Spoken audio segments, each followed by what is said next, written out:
मनसि प्रतिष्ठिता मनो मे वाचि प्रतिष्ठितम् आविराविर्मयेधि वेदस्य मआणीस्थ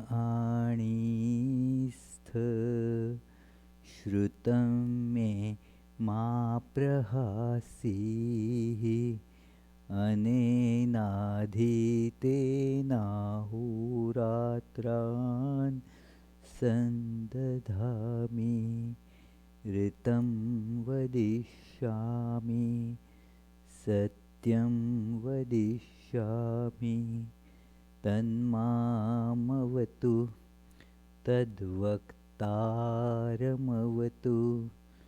अवतु माम् अवतु वक्तारमवतु वक्तारम् ॐ शान्ति शान्ति शान्तिः Om. May my speech be firmly established in my mind. May the mind too be firmly established in my speech. May there be perfect correspondence between my thoughts, words, and actions. O self-effulgent Lord, be revealed in my consciousness. May the truths of the scriptures come to me. May not what I learn from them ever forsake me. Let me live my life day and night according to their teachings. I shall speak what is appropriate. I shall speak the truth. May that protect me. May that protect the teacher. Om. Peace, peace, peace.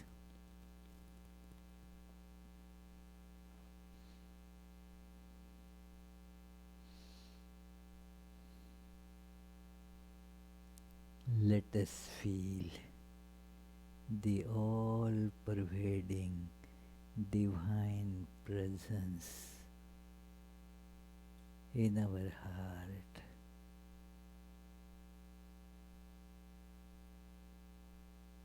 Let us feel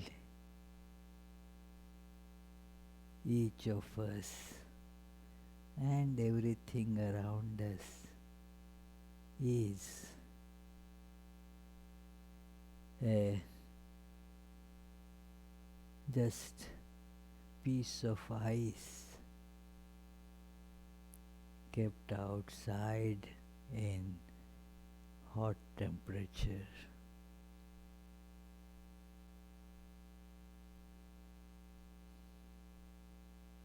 And as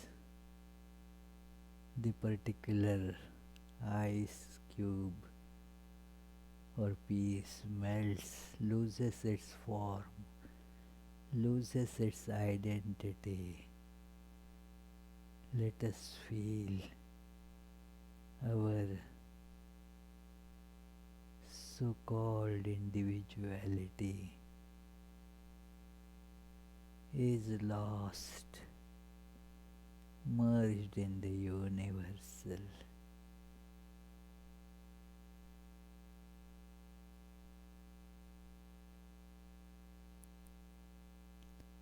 I am that.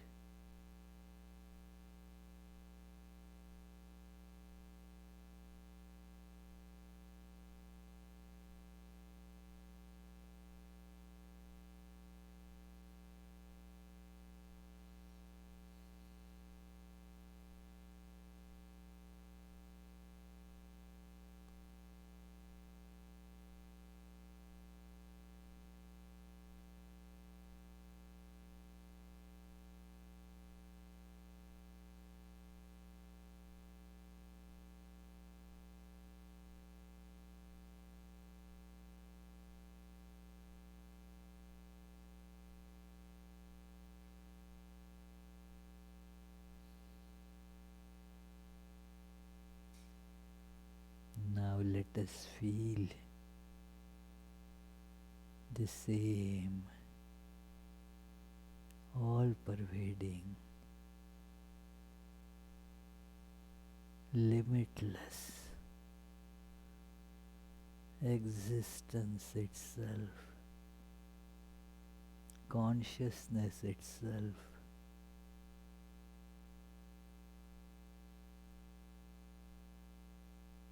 bliss itself has condensed into the divine form of Sri Ramakrishna.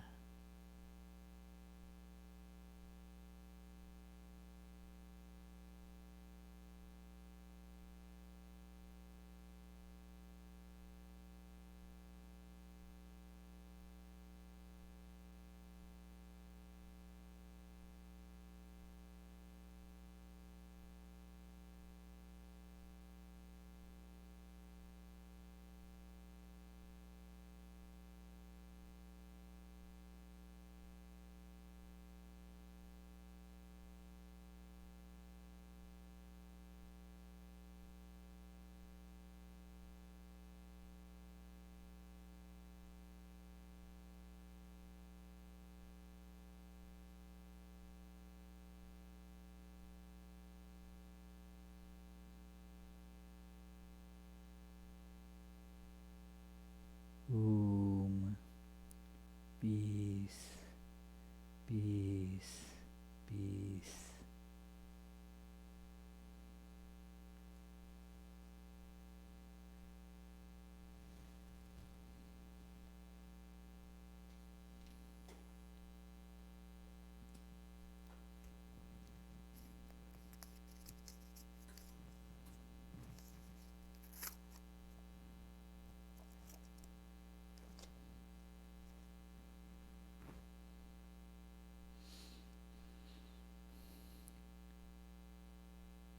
Today is the auspicious day of the birth anniversary of Sri Ramakrishna. Although for the convenience of people, devotees, we celebrated it on last Sunday, but according to the lunar calendar of how the birthdays are celebrated, that birthday falls on this today.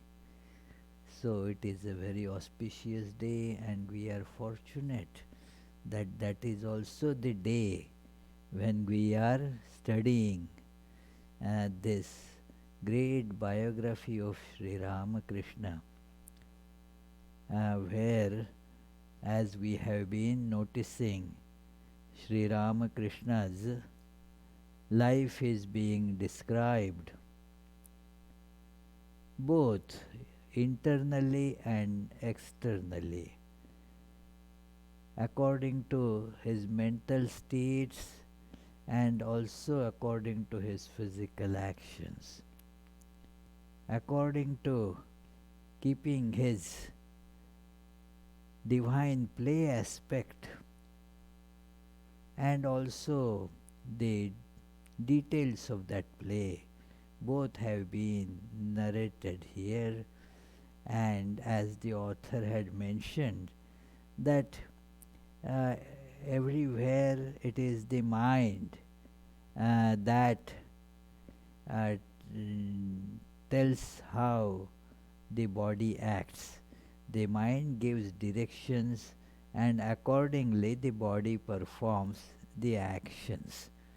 So this is the rule, and therefore, especially in case of such incarnations like Sri Ramakrishna, one has to see that the mental mood, the particular idea behind an action, that assumes far more importance than the action itself.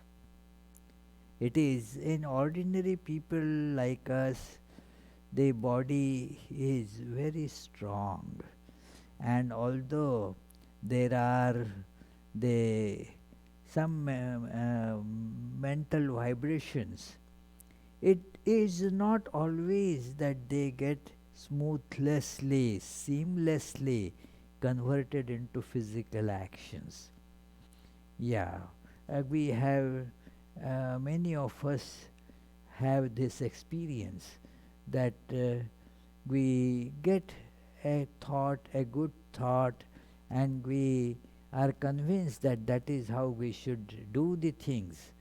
But then the body does not obey those commands of the mind, as it were. And then, instead of, you see, changing the body according to mind, the mind starts just getting that follows the body. So instead of the body following the mind, in many of our regular living situations, we see that the body acts and then the mind gets dragged behind us. So behind that physical function. So with Sri Ramakrishna it was not like that. In our case, to put it in perspective, it is, we have the cart before the horses, and that is why neither the cart nor the horses serve much of a useful purpose. What will happen? Just think. The cart is kept before the horses get stranded there because they cannot do much with being the cart is ahead of them. And then the cart is useless, it is not a cart anymore. It is just a stationary thing. So our life does not go on the right track because this body and mind, they are not connected properly. It is, I don't want to go into that today, but you can see in Kathopanishad, in the third canto of the first chapter, there is the description of how a chariot should be connected. Our body, our is compared to the chariot, and the soul who wants to reach the destination of supreme awareness of the Brahman is traveling through that chariot, and then describing the various parts, like the body is the chariot, the sense organs, motor organs, they are like our the horses, indriyani hayanahu, and then the mind is the rein, and the buddhi, the discernment faculty, is the charioteer.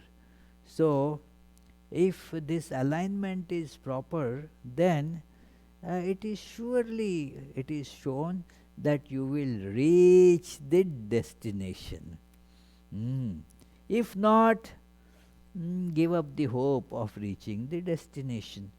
So therefore, in case of Sri Ramakrishna, this can be observed even by the cursory reader of his life, that this alignment was great, that it is the mind that would direct the body, and the connection was so well oiled or seamless that it wouldn't take the body any, you see, the time lag wasn't there, that things come to the mind and well, that gets into action.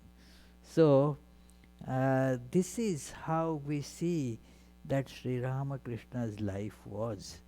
And here we are seeing the his interaction with Mathur Babu, one of the most important characters in the life of Sri Ramakrishna. In this divine play of Sri Ramakrishna, Mathur Babu plays a very significant, important role. That he is a model devotee in a way, that he is like ordinary people, is embroiled in the worldliness, means the pursuit of money, honor from the society, position, sensual enjoyments. That was his life. But that is, all of us have that, but that is kind of a covering. In each of us, there is also the flame of our divine awareness burning. And devotion brings that flame more pronounced. The outer dross of appearance, the darkness, that thus goes away. It is, Mathur Babu is therefore a very important case study for us. And here we see how the devotion of Mathur Babu is changing the course of his life. And last Tuesday we were studying that incident when Sri Ramakrishna is there at the time of Durga Puja at Mathur Babu's palatial house in Jan Bajar area of Kolkata. And we saw that the time came for the now immersion of the that image of Mother Durga, that the Mother Durga has come to as it were from her husband's house to her maternal home, and she is being cared for by all devotees.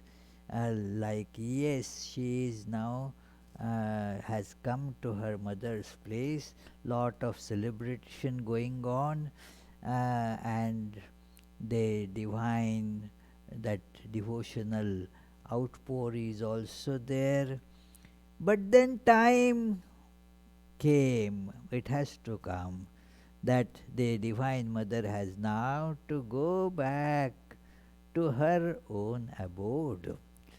So, and this is how the worship is being conducted, that the Mother is in our heart for our adoration, for of getting served by us. She comes out, as it were, so that we can serve her with all different articles lovingly offered at her feet. So this love is being offered in this way, and then after that, after 3 days, the Divine Mother has to go back again.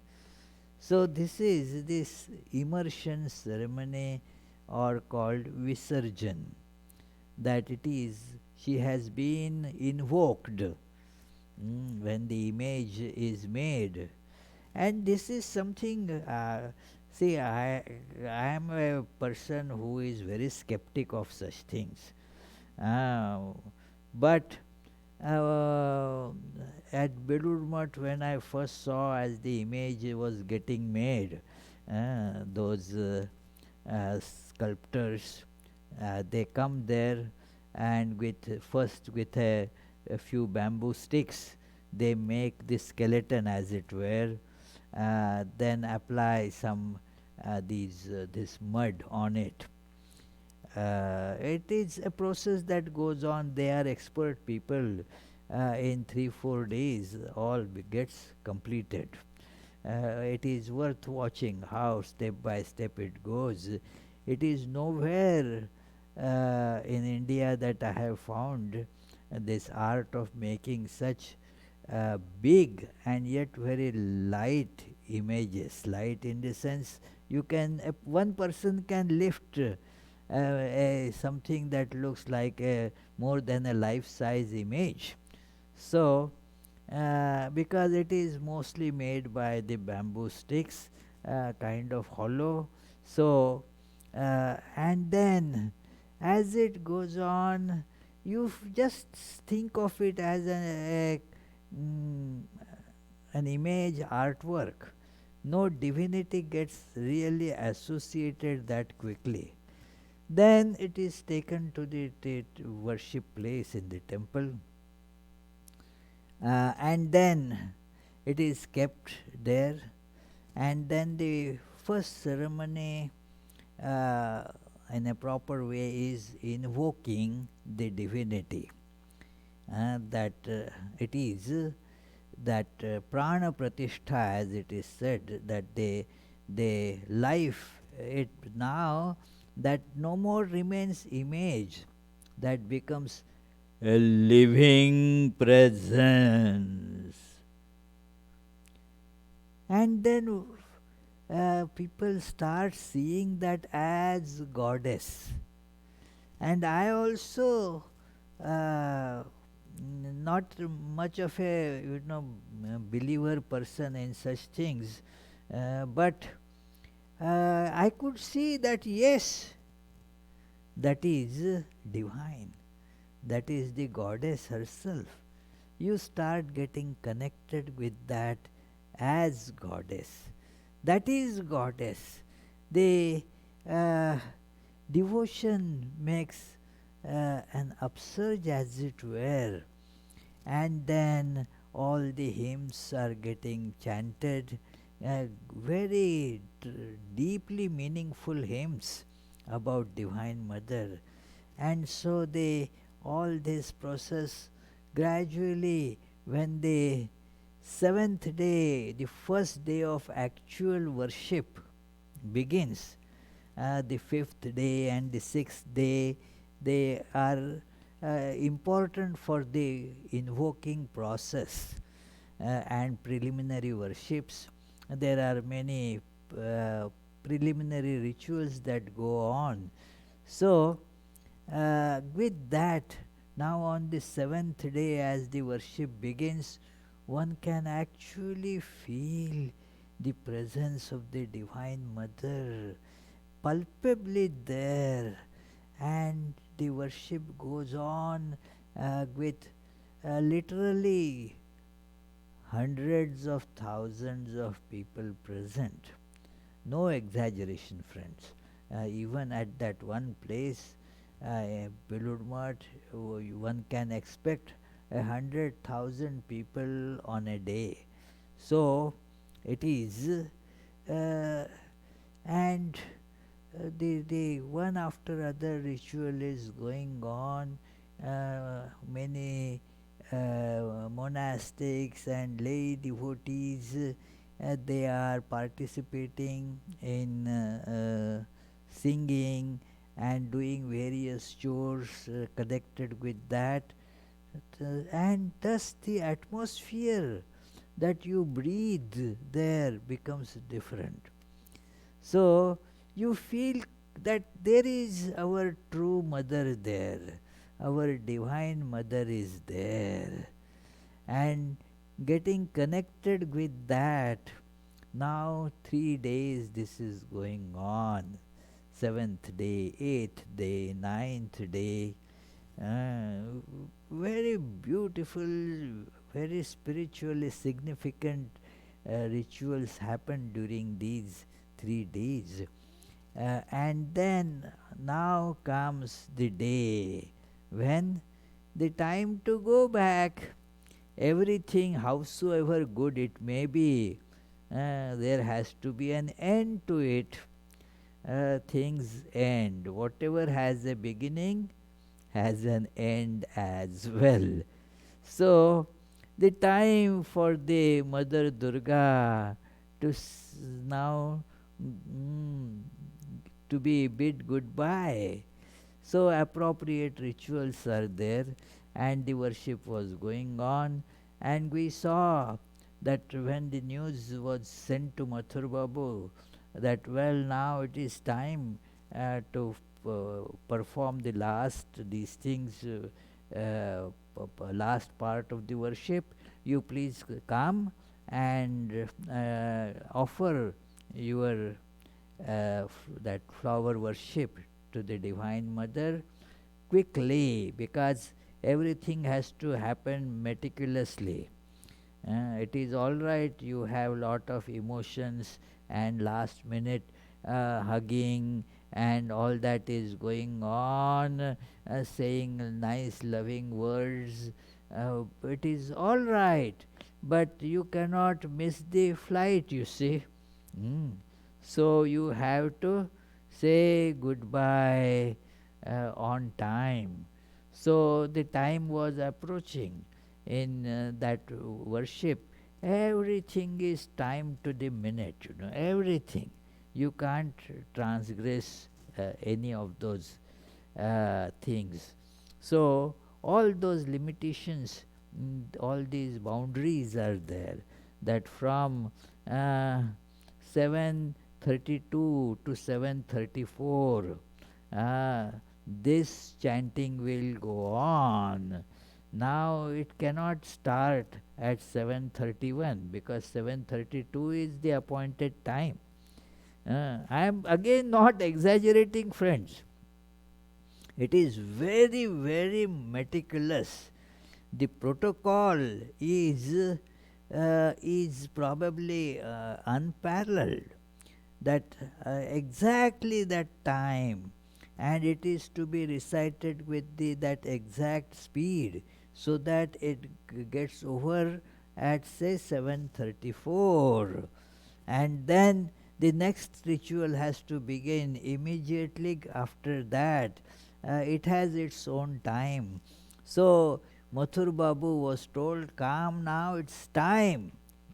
Things cannot wait anymore. And Mathur Babu was in a mood that why should the mother go? No, let her remain here. By grace of mother, I have the means to keep on worshipping her year round. It is, why should it that only 3 days? I don't let her go, and I will keep the mother worshipping, being worshipped like this all through. Now, there was a devotional element in that, no doubt, but some ignorance also was there. And now he, in because of the heightened emotion, he became so haughty. He threatened if anybody tries to uh, mm, do the immersion, then, well, there could be murder also. So he was a very powerful man. So please don't try to do that. And so his wife then told Sri Ramakrishna, please tell Mathur something. And Sri Ramakrishna told him that, look, why? He touched Mathur Babu and said, well, this is part of the worship, this has to happen. Why are you worried? And then Mathur's tone got mellowed down with the touch of Sri Ramakrishna. Why? What is the concern? That and then the master stroked Mathur's chest and said that, oh, is this what makes you afraid? Who has told you that you will have to live without the mother? Mathur Babu saw that now the Divine Mother's image will be immersed and he will have to live without the presence of Divine Mother there. And Sri Ramakrishna said, who said that that is what is going to happen? No! And he explained that, and where will she go even if you immerse her image in the Ganges? Can the mother stay away from her son? For the last 3 days she has accepted your worship in the worship hall. But from today she will accept your worship constantly, sitting in your heart. And that is what actually the ritual is. The ritual is that the Divine Mother is invoked from the heart, and then the Visarjan or immersion means it is again taken back into the heart. And that is how there is a very beautiful, very illustrative and instructive incident that took place in Belur Math during Durga Puja, when Swami Vijnanananda, a disciple of Sri Ramakrishna, he was the president, and the Durga Puja was happening. And as per the custom that is followed even now, every day the brahmachari who is in charge of the worship, who is doing the worship, goes to the president of the order, prostrates himself before him, and informs him that today is such and such day of worship, today this will happen, and so forth. So, on this 10th day, he approaches Swami Vijnanananda and then tells that, well, today is the day of immersion. And Vijnanananda asks him, where is the immersion going to happen? And this man replied that, what is the question? I mean, in the Ganges. In the Ganges? Oh, well, every year this image is immersed in the Ganges, isn't it? In the Ganges. Are you sure? Oh, yes. No, no, no. It is not in the Ganges. Where then? Well, and Vijnanananda did not speak much there. He said, okay, find out, not in the Ganges, but find out where the image is to be immersed. And then the worshipper realized that it is in the heart. The image is to be immersed in the heart.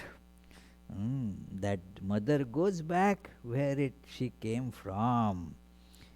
It is then this body of bamboo and mud and all that is immersed in waters, whatever is close by and good for doing that.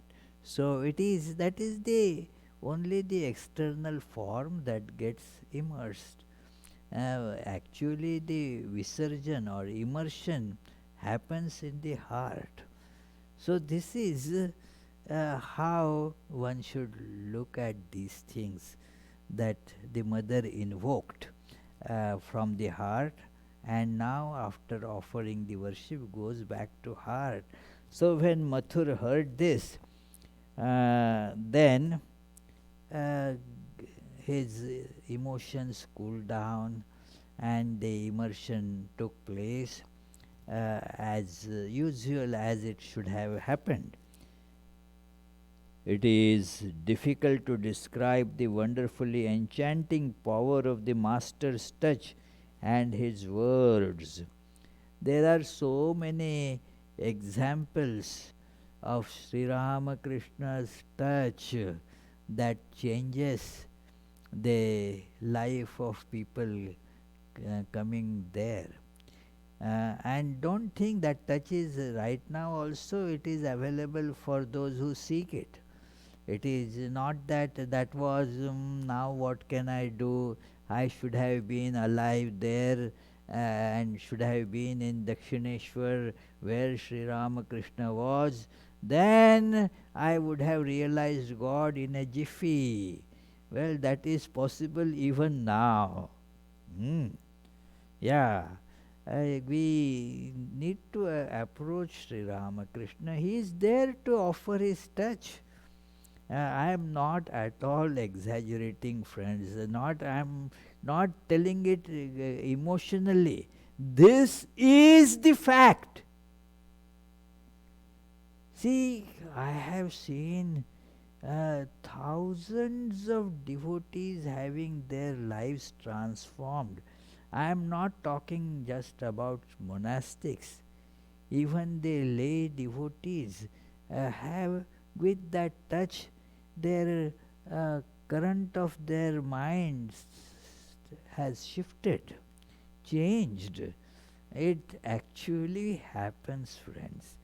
So please believe this, that Sri Ramakrishna, he is still around, and so that touch is still available for those who want, and we have to approach Sri Ramakrishna with that mood, with that prayer, with the intent, and then that touch will certainly make a difference in our life, a positive devotional difference. So this is sure to happen. So what happened to Mathur? We have seen that sometimes a man who held an opposite view should argue with him and refuse to accept his conclusion. The master would somehow tactfully touch that man's body, and immediately his thought current would change. It is a surgical action, that something is wrong, not right. So you make it right by touch. Like I am going these days for last over a month to a chiropractor, and then he showed me by the X-ray that look, your spine should have been like this, and it has moved like this. As you see, okay. So now what is to be done? Okay, we will work on it to bring an alignment back again as it should have been. So it is physical, but Sri Ramakrishna was, I don't know if such a word is there, a psycho-chiropractor. Ah. That he would bring that alignment into the mind. Do you get it, Punita?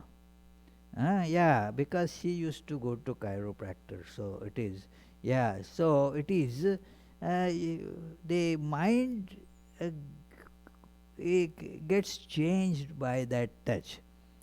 So it is, and then it gets properly aligned, and then you understand what Sri Ramakrishna is saying. Because the mind was bent in a terrible way, whatever is right was appearing as wrong, and whatever is wrong appears as right. And so we keep on arguing with somebody who is saying right. And now what to do? Why waste time in argumentation? And even that will not work. There is this kind of argumentation is called vivada in Sanskrit. That it is this kind of this vivada means everybody is they are holding to their own positions tightly. So it is what happens then? Vade vade jayate kanthashoshah. That both keep on arguing. The result is the throats of both get hoarse and dried. That is the conclusion. Nobody changes the view at all. because just words are not enough on many occasions. So it is the touch that brings, the love, the touch, that helps. I remember in my childhood that I would refuse to accept what mom is telling, and obstinately would not even hear anything. And yes, sometimes, as a child, you feel that after all, mom doesn't know anything, she doesn't understand. It is, yeah, not too long ago, one mom told me that their child told them, he tried to convince the parents his ideas, and when the parents were not listening, he in frustration said, "You guys are impossible." So it is. Ah, that is how, the positions are. So my mom would just draw me close and pat on my head. Hey, how are you stupid? And then, well, that touch would make me rethink, the thought current would change because of that loving touch. So it is like that. So the touch has an effect on the thought current. Of course, that doesn't mean that anybody and everybody is capable of bringing about that kind of transformation. No, it is, there has to be that authority and capability, like that chiropractor. It is not that anybody, okay, let me also do the same thing to your back. Yeah, no, the things will become beyond repair, you see. So it is not that everybody who can do for to everybody. It is, you need expertise in that. So that is how Sri Ramakrishna's touch, because he could see, like the X-ray. We have discussed that many times, that he could see the mind as clearly, everybody's mind as clearly as a thing kept in a glass case. So he would see where the problem is and just, okay, by the touch, he would bring it to the right place, and that would solve the problem. So it is, and even if that person is resisting, it doesn't work, because although we think we have control on our mind, Mm. we don't have much of a control. It is very easily seen. But look at a person like Narendra Nath, future Vivekananda, who always thought that he has a very strong willpower and nobody can make him change his views just by the force of their will. It is, but Sri Ramakrishna could just uh, change the by touch. He saw against his will the whole thing around him started moving about. So it is, that was why he later said that Sri Ramakrishna had brought about this miracle, who had that miraculous power to change the mind and mold it like a clay.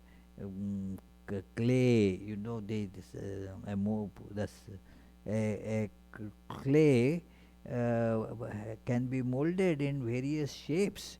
So Sri Ramakrishna was the molder of this clay of mind. It is a ball of clay, can be molded into various figures. So Sri Ramakrishna would take the mind and mold it as he deems fit.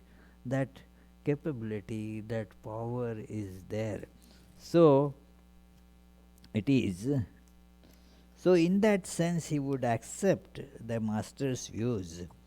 And Saradananda Swami says they have witnessed so many things about that.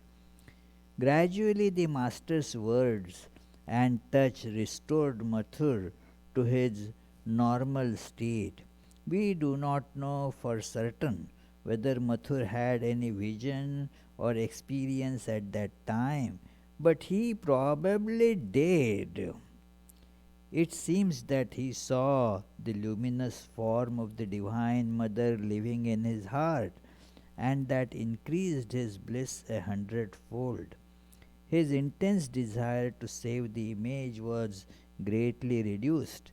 Thus, a true Guru draws the disciple's mind towards the splendor of a lofty and luminous ideal, and lower spiritual moods drop automatically. This is what happens by the power of the Guru working on one's mind. Although Mathur's faith and devotion might appear to be remarkable, they undoubtedly arose as a result of testing the master in various ways.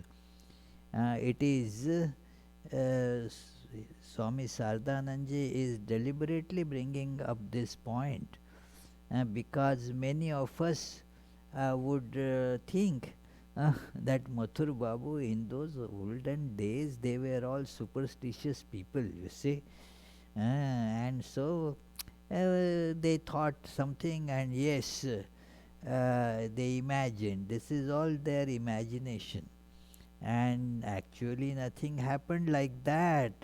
We would have tested all these assertions of Sri Ramakrishna and then would have thought of believing. But Mathur Babu, as has been mentioned earlier as well, that he was a well educated person and of a rational bent of mind, and had tested Sri Ramakrishna on numerous occasions. How pure is his attitude?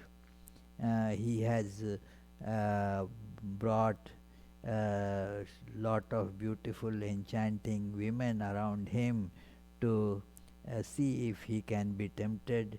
He has put lot of money there to for Sri Ramakrishna, but and many other things that he did. Uh, they are mentioned here, but nothing could actually tempt Sri Ramakrishna. He had seen this after subjecting Sri Ramakrishna to various these tests. He saw that Sri Ramakrishna does not care a fig for all the wealth that Mathur Babu could give him, which is very extraordinary, friends. He would not budge from truth at the bidding of Mathur Babu, even at the prospect that Mathur Babu would kick him out of the temple, because he would go against Mathur Babu. It is therefore Mathur Babu saw that this man is above all temptations, and only a person who sees the divine can go beyond all temptations. Ordinary human person who identifies with body gets tempted very easily. Whatever that like somebody tells me that when I am in the class it all appears very good. After I go out from the class, the temptations they take over things, then I don't remember all those things. This is the life of a common person like us. As Sri Ramakrishna said, well, there are two types of these insects. One is a house fly and another is honeybee. So honeybee would sit only on a flower to suck honey, but the housefly would sit on the dung as well as on honey also or flower also. It is so that is a kind of worldly people's mind that it goes here, there, tries to enjoy the world, gets tempted by all these sensual pleasures around. So, with Mathur Babu, he has tested Sri Ramakrishna that his awareness of God never wavers, never ever wavers, as it is described in Shiva Mahimna Stotram, a hymn to Lord Shiva, that Nahi Swatma Ramam Vishayam Rigatrishna Brahmayati. The one who has found the source of happiness in one's own heart now does not get deluded by the sense pleasure, like a person who has seen that it is only this sand, there is no water there, does not get deluded by mirage. So it is like that a person of that stature, Mathur Babu saw that that is what Sri Ramakrishna is. So we have seen all that before. So living in the company of the Master and watching his experience of immense bliss in Bhava Samadhi, the worldly minded Mathur wanted to know more about this mysterious phenomena. That it is Sri Ramakrishna going into Samadhi. And then he thought he also must have that. He must also have Samadhi, and was of course convinced that Sri Ramakrishna could grant it to him easily. He is so devoted to Sri Ramakrishna, and Sri Ramakrishna loves him so much. So if he urges Sri Ramakrishna, then out of love for me, Sri Ramakrishna will surely give it to me. Quite natural logic. Many who would come to Sri Ramakrishna had this idea. It is not just with Mathur Babu, this had happened to many others as well, that they would seek that, okay, give me this experience of Samadhi. I want to get this Samadhi. Why can't you give me? I see by touch you change the people's mind.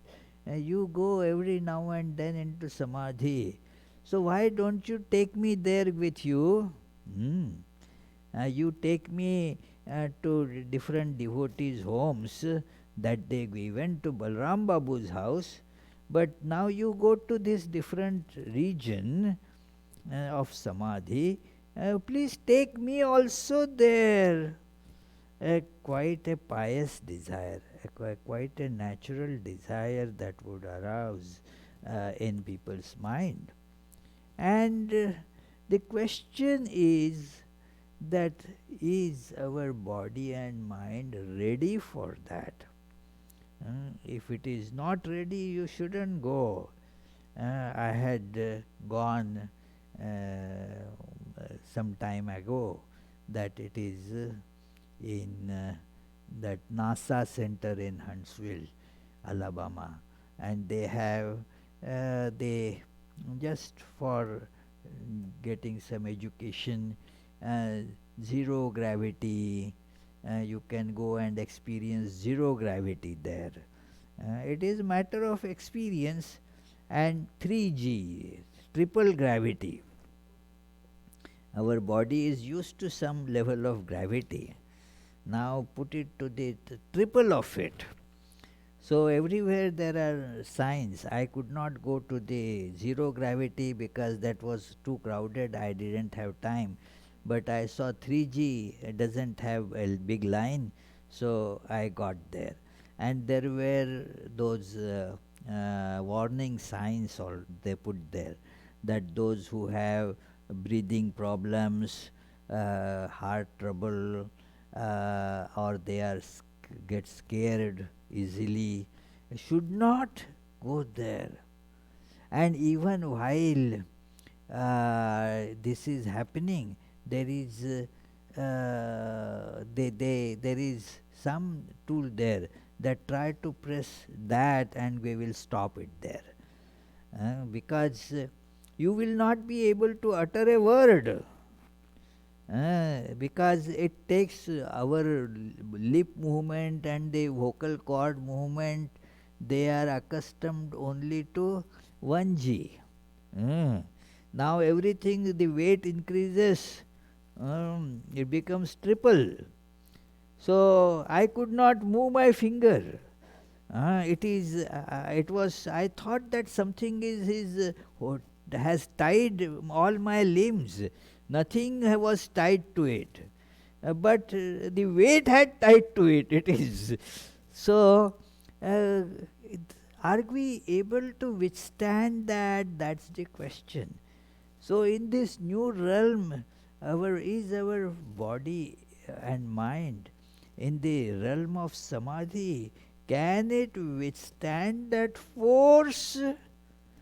And so Sri Ramakrishna would not, just as those people there, they say, if you have the heart problem, this, that, don't go. There is, people go to that Mount, that Kailash trip. Now, like our Jitendra had gone some years ago, now they have a medical test there. If you don't pass, they say, no, sorry, you can't join this trip. So, we want samadhi, but is our body and mind equipped for that? If it is just able to, go to the sensual pleasures. Now going into samadhi, withdrawing from all that, it is not possible for us. We will come to harm by that. I told in such context that incident in my childhood. I was given for exercise, to make my shoulders stronger and all that, a rubber, that band, to expand like that, a chest expander as they call it, that chest expander rubber band, and I was doing. Nothing was, no, there was, I was not able to expand much. My uncle came from behind, held my hands. I was about 7, 8 years old at that time. He came from behind, and then with his power pulled my hands apart like that, and I was feeling so good. I did it. Did I do it? It didn't take too long to realize that. He let it go, and my fist, they hit each other with such force. I screamed in pain. It is so. It is to go into samadhi with Sri Ramakrishna may hold our hands, but then the injury will be ours, you see. So it is very important, therefore, to prepare ourselves for that. But there is that eagerness, like the children become very eager. So Mathur Babu became very eager, and then he kept on pestering Sri Ramakrishna. That incident is going to be narrated, but friends, the clock is telling me that I have to stop now. So we will conclude this here itself, and next time, if Sri Ramakrishna so ordains, we will next Tuesday, study that part. Let us meditate for 30 seconds, and then if you have any question, please feel free to present.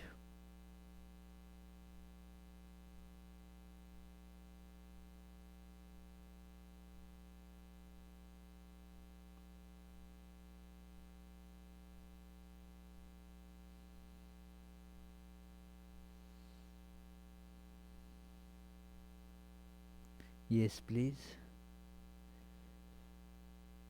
So let us conclude. Oh, okay, that's the question. Oh, okay. Huh? It is an observation. So yes, today I got drawn into some other discussion, and we didn't do. So we can, before doing the concluding prayers, let us do that. Hmm?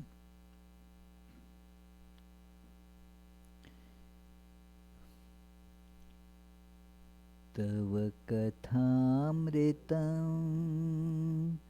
तप्तजीवनं कविभिरीडितं कल्मषापहम् श्रवणमङ्गलम् श्रीमदाततं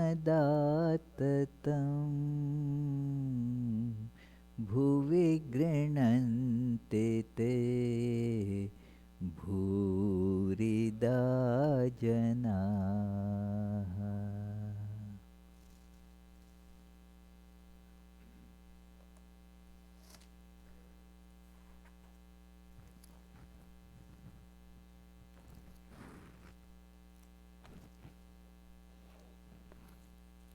May the Divine, who is Father in heaven of the Christians, Holy One of the Jewish faith, Allah of the Muslims, Buddha of the Buddhists, Tao of the Taoists, Great Spirit of the Native Americans, Ahura Mazda of the Zoroastrians, and Brahman of the Hindus, lead us from the unreal to the real, from darkness to light, from death to immortality. May the all-loving being manifest himself unto us and grant us abiding understanding and all-consuming divine love. Peace, peace, peace be unto all.